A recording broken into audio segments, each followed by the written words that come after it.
I remember taking both our children home for the first time. Felt immensely proud, but I also felt a great responsibility.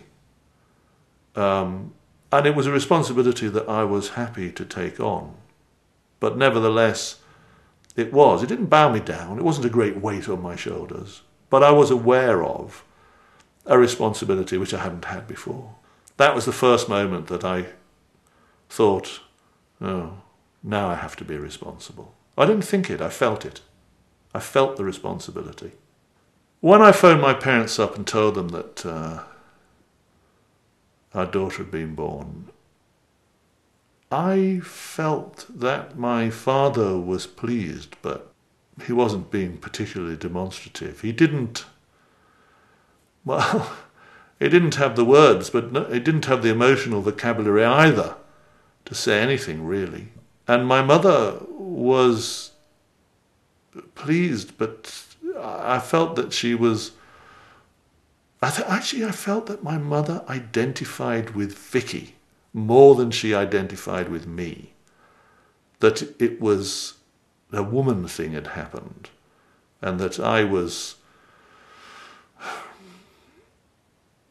I don't know, not necessarily essential from at this point. I'd done my bit. When our son was born and I told my parents about it, I remember that we'd decided to name our son after my grandfather, my father's father, who was killed in the accident when my father was very young. And I told my parents this, and I remember being, I suppose, deeply disappointed that my father didn't react to this at all. I thought that he would be pleased.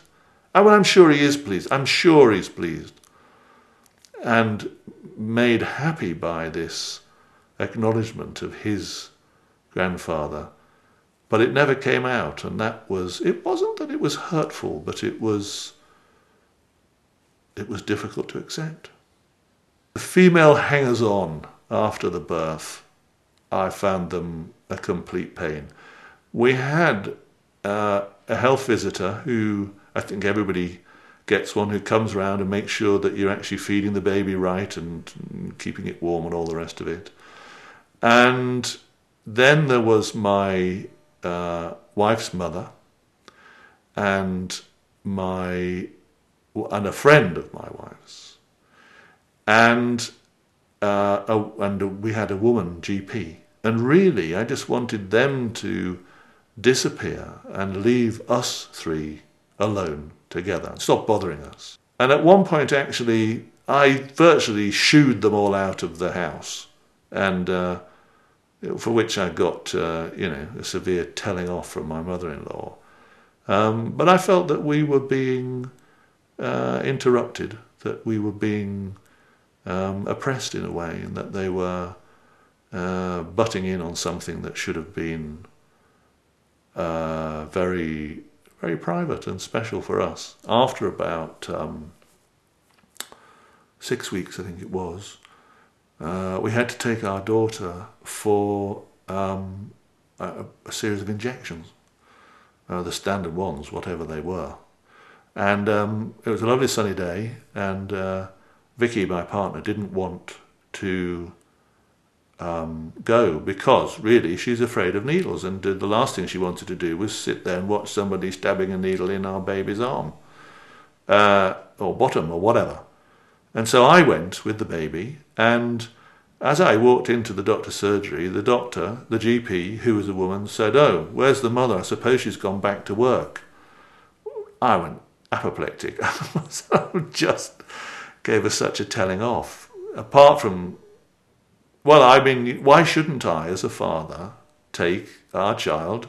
I mean, I suppose normally it is the mother, but why is it? Why shouldn't I? Why should it be a matter for comment that the father turned up at the doctor's surgery with the child? It just seemed at the time completely wrong. And well, she apologised, but I think she owed me an apology. As soon as the babies were being bottle fed, or when there was a mixture of breast and bottle, I don't go to sleep very early, whereas Vicky likes to go to sleep early. So she would go to bed quite early, and I would do the midnight feed. The midnight or the 1 o'clock in the morning feed and nappy change. And then she would not have to get up until maybe 4:30 or 5 o'clock to do another feed. And therefore she would often have had 8 or 9 hours sleep, which of course meant that she recovered from the birth very quickly and wasn't really tired. She was getting good sleep because I was able to do the feed in the middle of the night, and then after 1 o'clock I go to bed and sort of wake up at 8 o'clock or 8:30 or something.